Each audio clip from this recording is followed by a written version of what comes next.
Well, it was one of the questions that I got, which was, I think, a very good one.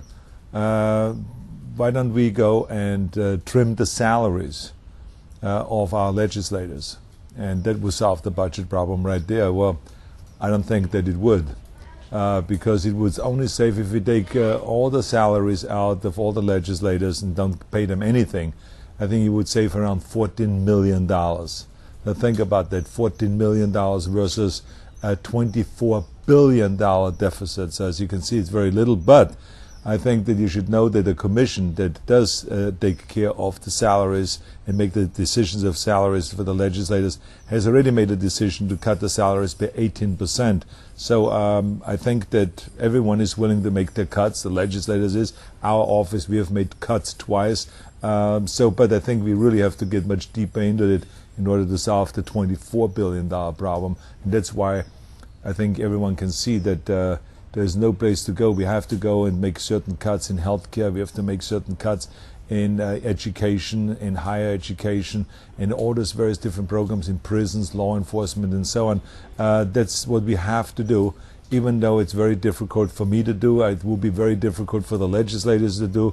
But if you only have a certain amount of money, if you're short of $24 billion, then somewhere the cuts have to come from, and so that's why we're doing that. But it isn't, in any case, painful, unlike of what some of the TV ads say, that I don't see those people when I cut them. I do see them, I do know them, and it is very painful to do. One other question was, I just did an event up in Sacramento in front of the Capitol steps with an electric Hummer. And so the question was, when someone saw that, of how far does an electric Hummer go? Well, it's actually a hybrid Hummer. It has an electric engine and it has also a gasoline engine. So the electric engine goes approximately 40 to 50 miles, and then the gasoline engine kicks in, and then you run with the gasoline engine for, let's say, 15 minutes, and it charges up the electric engine again, and by 80%, it charges it up 80%, and then it continues on driving for another 40 miles. So that's the way it actually works. So this is why they say you can get a total of around, with one tank, you can get around 400 miles of distance. So it is really, I think, extraordinary to see a cargo that far. And I think it proves, again, that we don't have to switch out the Hummer. We just have to switch out the technology within the Hummer and have a different engine. And I think that they're very well on their way. The sad story is that this comes from an aftermarket kind of a company where they make those transition from the regular engine to the hybrid engine. And I wish that General Motors would start coming out with those Hummers with a hybrid engine or with a hydrogen engine, so we don't have very little greenhouse gas emissions or zero greenhouse gas emissions. They can do it. As we can see, the technology is around. I don't know why Detroit has been that slow in order to do those kind of technologies and improve on those technologies. There's another question, which is about the Dig CNN interview that I did this week.